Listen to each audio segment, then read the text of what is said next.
Deputy CM Pawan Kalyan గారు మాకు ఈ అవకాశాన్ని ఇచ్చిన గౌరవనీయుల సభాపతి గారికి కృతజ్ఞతలు తెలియజేసుకుంటూ గౌరవ ముఖ్యమంత్రి గారికి కూడా నమస్కారాలు తెలియజేసుకుంటున్నాను. జిఎస్టీ సంస్కరణ మీదుగా ఆంధ్రప్రదేశ్ శాసనసభలో జరుగుతున్న ఈ చర్చలో భాగంగా ఈ దేశంలోని ప్రతి పౌరునికి ప్రత్యక్షంగాను పరోక్షంగాను లబ్ధి కలిగించే ఒక చారిత్రాత్మకమైన దిశానిర్దేశకమైన అంశంపై నేను ప్రకటన చేస్తాను. ఉద్దేశం గౌరవ ముఖ్యమంత్రి శ్రీ నారా చంద్రబాబు నాయుడు గారి సూచనల మేరకు ఈ సమిష్టి నిర్ణయానికి మన రాష్ట్రం ఒక నిర్మాణాత్మక సహకారం అందించింది. ఇటీవల కాలంలో జిఎస్టీ పన్నుల విధానంలో చోటు చేసుకున్న అతిపెద్ద సంస్కరణలలో ఒకదానికి రాష్ట్ర ప్రతినిధిగా బాధ్యత వహించడం నాకు చాలా గర్వకారణంగా ఉంది. గౌరవ ప్రధానమంత్రి శ్రీ నరేంద్ర మోదీ గారు 2025 ఆగస్టు 15న 79వ స్వాతంత్ర దినోత్సవ సందర్భంగా ఎర్రకోట నుండి చేసిన జిఎస్టీ 2.0 సంస్కరణల చారిత్రాత్మక ప్రకటన దేశ ప్రగతికి బాటలు వేస్తూ ఉంది. ఈ సంస్కరణలను ముందుండి నడిపిన గౌరవ కేంద్ర ఆర్థిక మంత్రి శ్రీమతి నిర్మలా సీతారామన్ గారి కృషి ప్రత్యేకంగా అభినందనీయం. జిఎస్టీ మండలి 56వ సమావేశంలో వాటిని ఆమోదించింది. గౌరవ ముఖ్యమంత్రి శ్రీ నారా చంద్రబాబు నాయుడు గారి రాష్ట్ర ఆదాయాలకు ప్రత్యేకించి అనేక సందర్భాల్లో ముఖ్యంగా జిఎస్టీ వచ్చిన తర్వాత గౌరవ ముఖ్యమంత్రి గారు ఒక సందర్భంలో అన్న మాటలు రాష్ట్ర ఆదాయాలకి నష్టం కలుగుతున్నప్పటికీ కూడా సామాన్యుల ప్రయోజనాల కోసం విధానాన్ని మనం బలంగా సమర్థించాలని చెప్పి ఈరోజు వారు కూడా దీన్ని బలంగా సమర్థించారు అధ్యక్షుడు.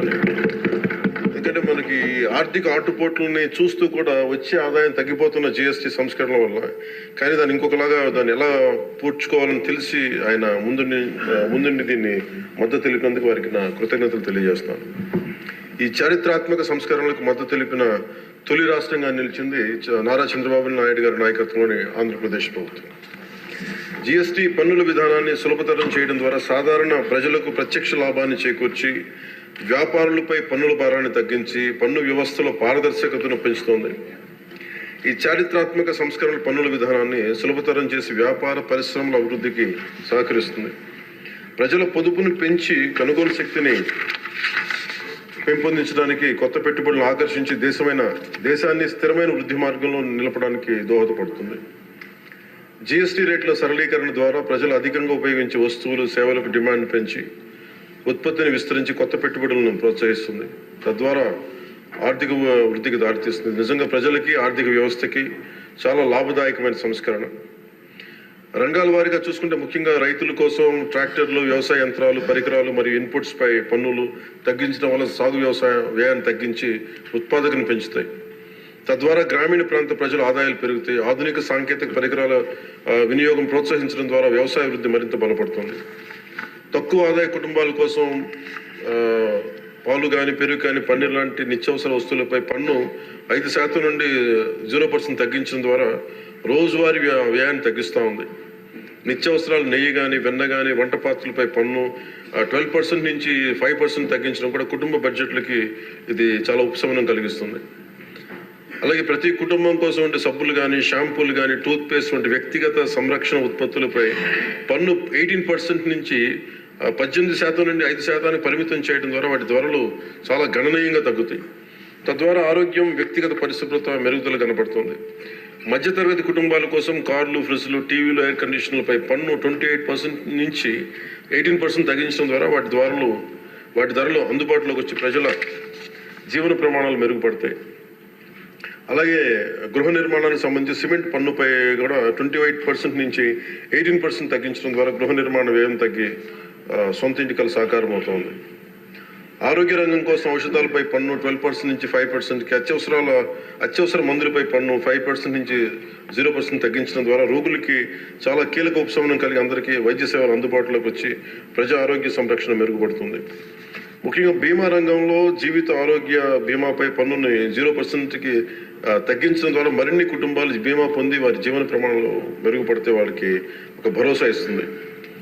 ముఖ్యంగా ఎంఎస్సీల కోసం వ్యాపార ఉత్పత్తులు, మధ్యవర్తిత్వ సేవలపై పన్ను సరళీకరణ ద్వారా ఖర్చులను తగ్గించి పోటీ వాతావరణాన్ని పెంచుతూ ఉంది. త్వరితగతిన వెంటనే రీఫండ్ ద్వారా వ్యాపారులకు సమయానికి డబ్బు అందుబాటులో ఉండే వ్యాపారం ఎగుమతులు ఉపాధి అవకాశాలు పెరుగుతాయి. విద్యారంగం కోసం విద్యారంగానికి సంబంధించిన వస్తువులపై తక్కువ పన్నులు విద్యను మరింత అందుబాటులోకి తెస్తాయి. GST 2.0తో భరోసా. ఈ సంస్కరణ ద్వారా ప్రజల చేతిలో ఉండే సంపద మరింత పెరిగి వస్తువుల వినియోగం పెరగడంతో పాటు నూతన పెట్టుబడులకు ప్రోత్సాహం లభిస్తుంది. తద్వారా ఆదాయ సేకరణ పెరుగుతుంది. వాణిజ్య పరిశ్రమలకి సంబంధించి GST సంస్కరణ విజయవంతమైన అమలు సహకరించిన అన్ని వాణిజ్య సంస్థలు, వ్యాపార సంఘాలు, పరిశ్రమ సంఘాలకు ఆంధ్రప్రదేశ్ శాసనసభ హృదయపూర్వక కృతజ్ఞతలు తెలుపుతోంది. ప్రజలకు లబ్ధి చేరేలా చేసిన ఈ భాగస్వామ్యం సమగ్ర వృద్ధిలో సాధనలో కీలకం. ఈ అవగాహన కార్యక్రమం ముఖ్యంగా GST సంస్కరణ లాభాలు ప్రతి కుటుంబానికి చేరుకోవడానికి ఇది ఒక కార్యక్రమం చేపట్టాలని అందరం కోరుకుంటా ఉన్నారు అధ్యక్ష. జిల్లా నుంచి గ్రామ స్థాయి వరకు ఈ అందరికీ తెలిసేలాగా మరింత ఏమేమి తగ్గుతాయి, ఏవి బెనిఫిట్స్ ఉన్నాయి, ఇవన్నీ ప్రజలందరికీ తెలియజేసే ఒక కార్యక్రమం ఖచ్చితంగా రూపొందించాలి. దాని మీద మేము కోరుకుంటా ఉన్నాం. అలాగే ఈ రెవెన్యూ కానీ, కమర్షియల్ ట్యాక్స్, పంచాయతీ అధికారులు గ్రామ స్థాయిల్లో ప్రజలకు నేరుగా కలిసి వాళ్ళకి మమేకం వాళ్ళకి ఎలా లబ్ధి చేకూరుతుందో అది కూడా చెప్పగలగాలి. పరస్పర అవగాహనతో పాటు పలు మీడియా వేదికల ద్వారా విస్తృత ప్రచార కార్యక్రమాలు చేపట్టాల్సిన అవసరం ఉంది. ఈ కార్యక్రమం ప్రధాన లక్ష్యం ప్రతి కుటుంబం GST సంస్కరణ గురించి తెలుసుకుని వాటిని లాభాలు పొందాలని మనస్ఫూర్తిగా కోరుకుంటూ ఆంధ్రప్రదేశ్ ప్రభుత్వం ఈ చారిత్రాత్మక మార్గదర్శక సంస్కరణ ఆహ్వానిస్తూ ప్రజల ఆర్థికాభివృద్ధి కోసం వాటి విజయవంతమైన అమలుకు సంపూర్ణ మద్దతు ప్రకటిస్తుంది. థ్యాంక్ యూ అధ్యక్ష. జై.